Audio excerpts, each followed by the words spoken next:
Okay, तो आज हम नेक्स्ट यूनिट स्टार्ट करेंगे, that is magnetic effects of current.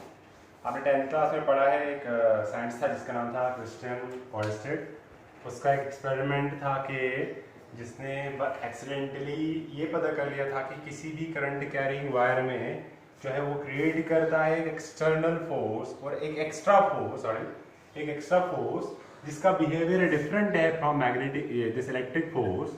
जो इलेक्ट्रिक फोर्स तब तक डिस्कवर हो चुका था, तो उसने क्या कहा कि जब भी ये जो ये क्या कहते हैं इसको, एक करंट कैरिंग वायर जो है ये प्रोड्यूस करती है एक मैग्नेटिक फील्ड, क्योंकि ये इसने क्या किया था एक्सपेरिमेंटली, बेसिकली ये बाय चांस हुआ था कि एक वायर है जिसमें करंट फ्लो हो रहा था, उसके पास में पड़ी थी एक कंपास नीडल। तो उसने देखा था कि जैसे ही करंट ऑन कर रहा हो तो इस मैग्नेटिक कंपास नीडल जो है इसमें क्या होती है, डिफ्लेक्शन होना स्टार्ट होती है। सिंस ये मैग्नेटिक कंपास नीडल जो है ये मैग्नेटिक प्रॉपर्टी शो करती है, तो इसको मूव करने के लिए एक मैग्नेट, फिजिकली आप मूव करोगे इसको, या तो मैग्नेटिक फोर्स चाहिए इसको मूव करने के लिए। ओके, तो इसने देखा कि जब ये करंट बंद करता है इस वायर में तो इसमें डिफ्लेक्शन भी खत्म हो जाती है। तो ये डिफ्लेक्शन दिखाता है तब जब इसमें करंट फ्लो होता है। तो इससे उसने क्या कंक्लूजन कर लिया है कि ये जो करंट कैरिंग वायर है ये एक मैग्नेटिक फील्ड क्रिएट करती है अपने अराउंड, मैग्नेटिक फील्ड प्रोड्यूस करती है। ओके, उसी मैग्नेटिक फील्ड के बारे में हम बात करेंगे कि ये कैसे बनता है और क्या अलग अलग इक्वेशंस एंड एप्लीकेशन यूजेस है इस मैग्नेटिक फील्ड की। ओके, उससे पहले हम देखेंगे कि एक चार्ज को अगर आप रखोगे एक मैग्नेटिक फील्ड में, अगर मोशन कर रही है तो उसके ऊपर फोर्स लगता है। ये हमें लॉरेंट्ज ने बताया था कि अगर बेसिकली लॉरेंट्ज फोर्स जो है वो दो कॉम्बिनेशन फोर्स है, electric force plus magnetic force. फिलहाल हम मैग्नेटिक फोर्स की बात करेंगे कि अगर आपके पास Q जो है ये है हमारे पास चार्ज ऑफ अ बॉडी और ये मूव कर रही है, तो वेलोसिटी V जो है ये है हमारे पास वेलोसिटी ऑफ बॉडी या ऑब्जेक्ट। ओके, और B जो है ये मान लो ये है हमारे पास क्या, मैग्नेटिक फील्ड। ओके, ये मैग्नेटिक फील्ड की डेफिनेशन अगर आप देखोगे तो होता क्या है ये मैग्नेटिक फील्ड, क्योंकि हम आगे अच्छे से डिफाइन करेंगे, फिलहाल इसका आइडिया आपने लेना है। मैग्नेटिक फील्ड जो है ये होता क्या है, स्पेस अराउंड अ मैग्नेट। फिलहाल हम मैग्नेट ही बोलेंगे, otherwise it is not necessarily around a magnet, it can be around a current carrying wire. Okay, magnet तो लिख के रखेंगे, और a current carrying wire within which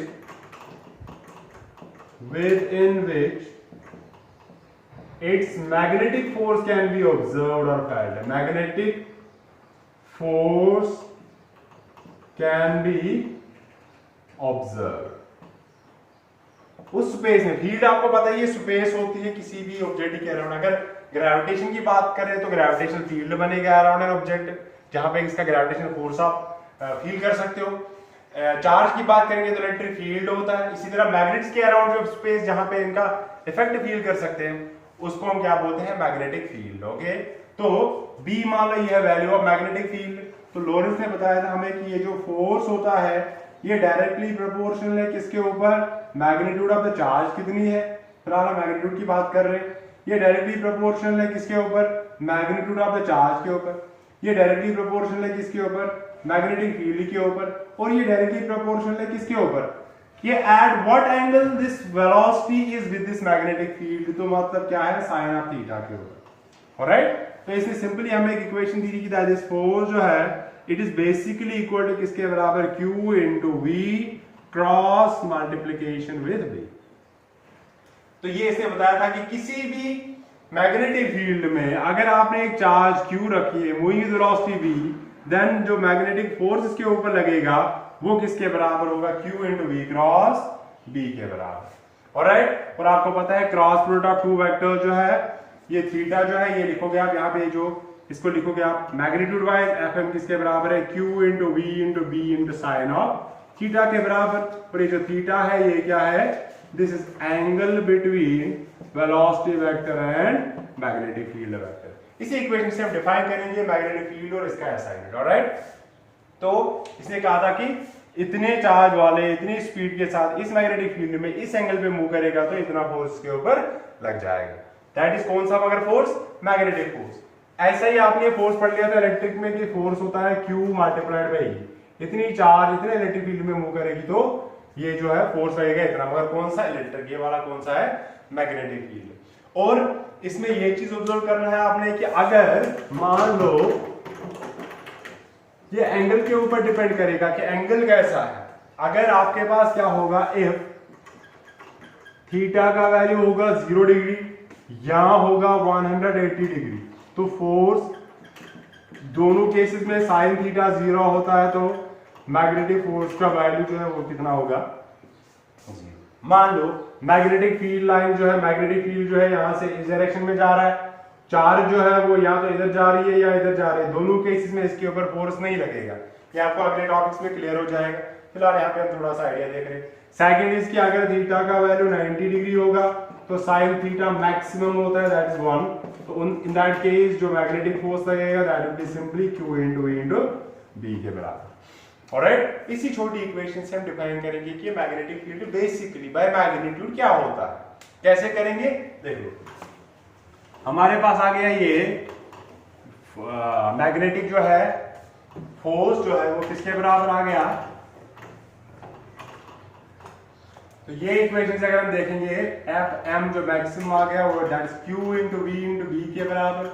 यहां से हम लिख सकते हैं B जो है वो किसके बराबर है? Fm upon Q into B। तो बेसिकली ये मैग्नेटिक फील्ड है क्या? अगर आप क्या करोगे, if Q is equal to 1 coulomb, velocity equal to 1 metre per second and angle जो है वो कितना 90 डिग्री है, तो ये magnetic field basically magnetic force के बराबर ही आएगा। तो हम बोलते हैं कि क्या बाय मैग्नीट्यूड ये मैग्नेटिक फील्ड है क्या? Magnetic force acting on a charge of 1 coulomb moving with the velocity of 1 metre per second perpendicular to the magnetic field. तो this magnetic field is basically क्या है? Magnetic field is the force acting on a unit charge moving with a velocity of 1 meter per second perpendicular to the magnetic field। Basically ये magnitude wise इसकी definition ये है। Alright, इसके साथ साथ अगर आप इसका ऐसा यूनिट देखोगे, ऐसा यूनिट देखो, फोर्स जो भी है इसका है न्यूटन, ओके, पर कूलम। ये क्या आएगा? डिवाइडेड बाय वेलोसिटी का आएगा मीटर पर सेकेंड। ओके, तो आप इसको ऐसे लिख सकते हो, ये है न्यूटन, ओके, सेकेंड पर मीटर पर कूलम के बराबर। That will be the SI unit जो है इसका, किसका? जो मैग्नेटिक फील्ड है। मैग्नेटिक फील्ड का जो एसआई यूनिट है ये इसका नाम है, बताऊंगा मैं। और डायमेंशनल फॉर्मूला अगर आप लिखोगे तो किसके बराबर आएगा? डायमेंशनल फॉर्मूला, फोर्स का डायमेंशन होता है mlt-2 डिवाइडेड बाय चार्ज का डायमेंशन a1t1, वेलोसिटी का lt-1। This l and l goes, तो ये ऊपर जाके बचेगा m, ये बनेगा t-1 + 1, ये भी cancel, mt-2a-1। That will be the dimensional formula. Alright, okay. और इसी एसआई यूनिट का नाम हमने रखा हुआ है टेस्ला। क्या रखा है? टेस्ला रखा हुआ है इसी एसआई यूनिट का नाम। तो इसका हम नाम रखते हैं क्या? टेस्ला। डिनोट करते हैं किससे? कैपिटल T से। ओके, अच्छा, तो अगर आपने क्या करना है, टेस्ला डिफाइन करना है, तो टेस्ला किसके बराबर होगा? एक टेस्ला किसके बराबर होगा? जब 1 न्यूटन फोर्स लग रहा है पर यूनिट चार्ज मूविंग पर सेकेंड पर मीटर सेकेंड स्पीड, देन हम बोलते हैं इसके ऊपर क्या लगता है? 1 टेस्ला का फोर्स। ओके, तो 1 टेस्ला फोर्स जो है, सॉरी, मैग्नेटिक फील्ड जो है अगर आप डिफाइन करोगे तो कितना होता है? तो देखो इधर, यहां से देखोगे 1 टेस्ला जो है वो किसके बराबर है? If a force of 1 newton acts on a body of 1 coulomb charge moving with 1 metre per second speed. Okay, so ये क्या है, that amount of magnetic field, that amount of magnetic field which that amount of magnetic field which produces a which exerts a force of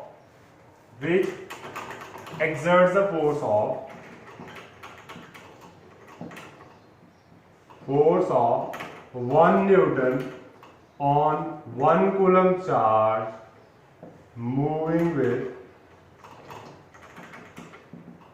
1 meter per second perpendicular to the field. Okay, और इसका और एक भी unit है, non S unit है, जो है Gauss है। गॉस भी इसका यूनिट है, जिसको हम जी से नोट करते हैं।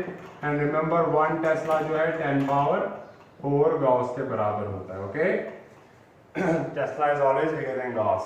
ओके, तो एक टेस्ला जो है वो 10 पावर 4 गॉस के बराबर होता है।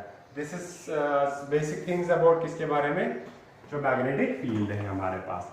क्योंकि ये मैग्नेटिक फील्ड की जो डिटेल्स है, इसका एक्चुअल इफेक्ट जो है ये इसके पार्ट सेकंड में है, दैट इज मैग्नेटिक प्रॉपर्टीज में है। पूरी डिटेल्स मैग्नेट्स के बारे में, जो बार मैग्नेट्स है एंड ऑल दैट, ठीक है। तो वो हम बाद में देखेंगे जब हम वहां पहुंचेंगे। फिलहाल थोड़ा सा आइडिया आपने यहाँ से याद रखना है कि ये मैग्नेटिक फोर्स जो है ये अलग फोर्स है नेचर का बेसिकली। अदरवाइज जो है इलेक्ट्रोमैग्नेटिक फोर्सेस कंबाइनली पढ़े जाते हैं, क्योंकि उनका इफेक्टर सोर्स जो है, जो इनका कॉज है, वो दोनों का क्या है, सेम ही है basically, that is charge. Alright, तो अब इसमें जो पहला और सबसे इंपॉर्टेंट टॉपिक जो है वो है क्या, Biot-sort law. Biot-sort law basically जब ऑयस्टर ने डिस्कवर कर लिया था कि करंट कैरिंग वायर कैरी करती है, एक मैग्नेटिक फील्ड क्रिएट करती है, तो फिर इन्होंने क्या कर लिया है, इन्होंने they try to quantify, they try to measure the value of that magnetic field की कितना मैग्नेटिक फील्ड प्रोड्यूस करती है ये करंट कैरिंग वायर। तो इनके इस लॉ का स्टेटमेंट क्या है कि अगर आपके पास एक वायर है, मैं टेढ़ी मेढ़ी बना रहा हूँ ऐसे, इसमें करंट जा रहा है किसी डायरेक्शन में, जिधर आपको मर्जी लगे, तो करंट मान लो जा रहा है कितना I, ऊपर वाली डायरेक्शन। इसका एक छोटा सा सेक्शन मैंने लिया है जिसको हम बोलते हैं करंट एलिमेंट। क्या बोलते हैं, इसकी लेंथ है dl। सिंस करंट जो है I इसमें फ्लो कर रहा है, तो हम इसको वेक्टर बनाते हैं IDL। Remember, current as it is not a vector quantity, but when it is multiplied with small element, तो इस छोटे से एलिमेंट में इस करंट की एक पर्टिकुलर डायरेक्शन होगी। It does not behave like a tensor, it behaves like a vector. So this is called as current element कहते हैं इसको। ओके, तो अब हमने इस करंट एलिमेंट, इस एक्चुअली पूरे वायर की वजह से, बट फिलहाल हम छोटे सेगमेंट की वजह से फाइंड करते हैं, फिर इंटीग्रेट करते हैं over the whole length. Okay, तो इसकी वजह से हमने फाइंड करना है किसी जगह पे, यहाँ पे हमने फाइंड करना है मैग्नेटिक फील्ड, जिसको हम B से डिनोट करते हैं। ओके, तो ये मान लो ये डिस्टेंस यहाँ से यहाँ कितनी है, R वेक्टर से डिनोट करेंगे, और इन दोनों के बीच में जो एंगल है, लेट्स से वो कितना है, थीटा। ओके, लेट्स से हमारे पास क्या है, अगर हमारे पास आइडियल जो है, ये है हमारे पास current element. Current element basically है क्या, current element is current multiplied by very small section of length. Okay, it is, यहां पे लिख के रखेंगे जनरल नॉलेज के लिए, करंट मल्टीप्लाइड बाय किसके साथ, by a very small section of length of wire। Okay, तो और B कर लो हमारे पास, कंसिडर एक point, consider any point, B से नहीं, यहां पे P से, क्योंकि B से मैग्नेटिक फील्ड डिनोट करेंगे। Consider any point P at a distance of R from the current element from the wire at an angle of theta with respect to current element।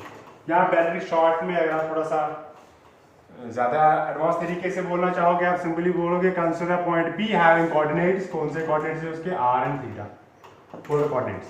Alright, तो Biot Savart law का statement क्या है, तो according to Biot Savart law, according to Biot Savart law इनका statement क्या है simply कि ये जो एक छोटे से एलिमेंट की वजह से मैग्नेटिक फील्ड प्रोड्यूस होगा, dB छोटा लिखेंगे, it's directly proportional to the magnitude of this current element. Okay, it's directly proportional to the sign of the angle between the magnetic field, the magnetic element and the radius vector, and it's inversely proportional to the square of distance. Okay, इसके बराबर है, that is statement of बायोट-सवार्ट law. alright, कि ये magnetic field is proportional to the length small for this, अगर आपने integrate करोगे total के लिए तो ये b बन जाएगा, तो ये इसके ऊपर प्रोपोर्शनल डायरेक्टली, साइन किस ओरिएंटेशन पे है, अगर यहाँ है एंगल चेंज करोगे तो इस मैग्नेटिक फील्ड का वैल्यू भी वहां पे चेंज हो जाएगा, और इनवर्सली प्रोपोर्शनल कितना दूर है ये पॉइंट, नजदीक है तो स्ट्रांग होगा, दूर होगा तो मैग्नेटिक फील्ड वीक होगा। ऑलराइट, तो इन स्टेटमेंट्स को कंबाइन करके हम क्या लिखते हैं कि ये जो dB है इट इज प्रोपोर्शनल टू किसके बराबर, आइडियल साइन थीटा, इनके ऊपर डायरेक्ट डिपेंडेंस है और आर स्क्वायर के ऊपर इनवर्स डिपेंडेंस है। इसको इक्वालिटी में कन्वर्ट करने के लिए हम क्या करते हैं, एक कांस्टेंट यूज करते हैं जिसका वैल्यू हम लिखते हैं mu naught upon 4 pi, it's ideal into sine theta divided by R square. Alright, और ये जो mu naught upon sine theta, इसको फिलहाल आप याद रखो ये कांस्टेंट है, इसको बाद में डिफाइन करेंगे अलग से। ओके, तो ये जो है म्यू नॉट अपॉन वैल्यू फिलहाल याद रखो, म्यू नॉट अपॉन 4 पाई, ये यहाँ पे एक्ट कर रहा है as a constant of proportionality, जिसका वैल्यू जो है एक्सपेरिमेंटली फाइंड किया जाता है, इसका वैल्यू है 10 पावर माइनस 7 के बराबर, यूनिट्स आप खुद फाइंड कर लोगे। ओके, तो इस म्यू को क्या कहते हैं अलग से डिफाइन कर लेंगे। ओके, अगर आप वेक्टर फॉर्म में लिखना चाहोगे इसको, देखो ये magnetic field it's a vector quantity. Okay, mu naught upon 4 पाई तो कांस्टेंट टर्म्स है, ideal is a vector quantity. Okay, अब इसको वेक्टर बनाने के लिए हम क्या करते हैं, हम इसको ऊपर मल्टीप्लाई करते हैं किससे, इसको क्रॉस करते हैं r से, और डिवाइड अब r स्क्वायर नहीं r क्यूब करेंगे। फायदा क्या होगा उस, अगर हम लिखेंगे ये सिंस ये थीटा जो है ये है angle between ideal and r, ideal vector and r vector का क्रॉस करोगे तो ये आएगा ideal into r into sine of theta, नीचे सॉरी यहां पे लिखेंगे,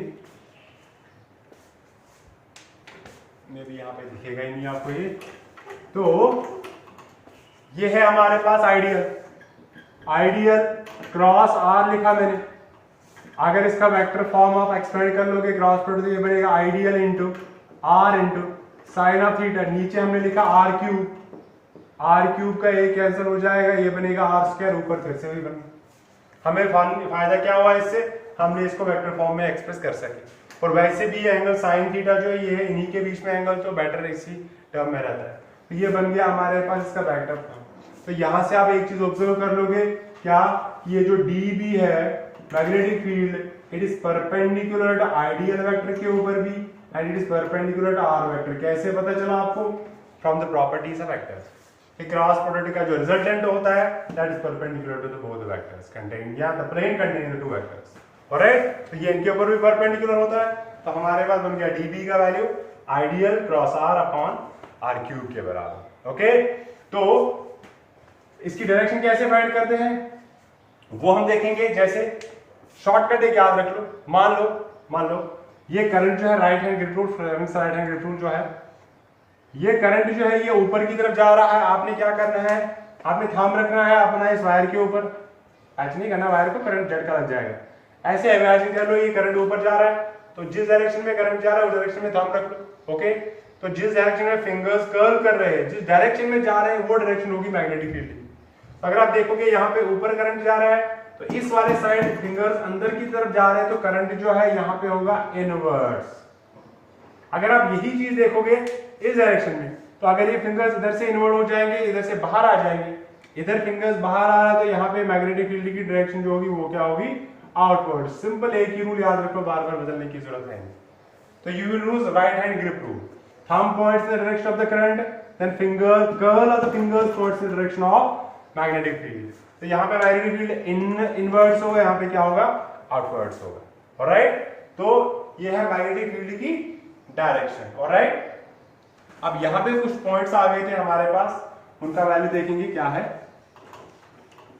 पहले हम बात करेंगे इस चीज की, जो ये टर्म आ गई हमारे पास, पहले उसी को थोड़ा मॉडिफाई करेंगे। ये जो dB जो है वेक्टर फॉर्म में आ गया हमारे पास, mu naught upon 4 pi ideal cross r upon r के मैग्नीट्यूड का क्यूब। ये आ गया सिंपल। तो अगर आप इसको स्केलर फॉर्म में लिखोगे सिंपली तो किस के बराबर आएगा, mu naught upon 4 pi I into D L into sine of theta divided bye, अब बनेगा r का स्क्वायर। ओके, तो अब इफ थीटा जो है ये है 0 डिग्री या है 180 डिग्री, बोथ केसेस में साइन का वैल्यू हमेशा क्या आता है, तो मैग्नेटिक फील्ड का वैल्यू भी आएगा। मतलब क्या है इसका, कि अगर ये एंगल 0 मतलब ये ऐसे ऐसे करके या तो इधर कहीं लाई कर रहा है इस वायर के एक्सिस के ऊपर या नीचे कहीं लाई कर, मतलब क्या है कि इन दोनों केसेस में क्या है, point lies on the axis of wire. तो एक्सिस ऑफ वायर के ऊपर मैग्नेटिक फील्ड जो है वो क्या होगा, 0।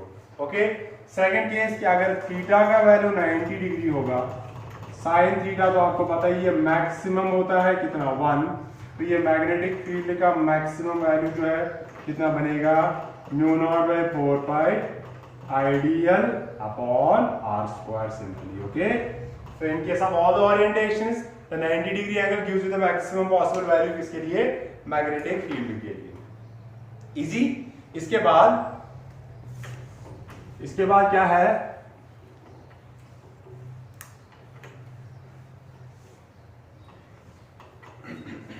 इसके बाद है हमारे पास क्या, ये जो हमने पढ़ लिया ये म्यू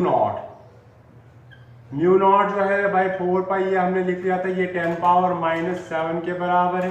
तो आप लिख सकते हो म्यू नॉट जो है ये है 4 pi into 10 rays power -7। Unit आप फाइंड कर लोगे खुद।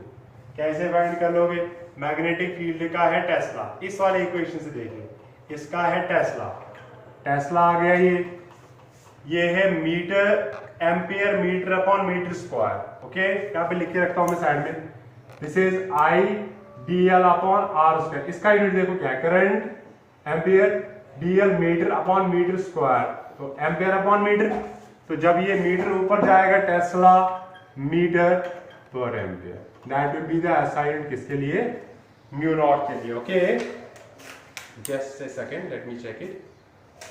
तो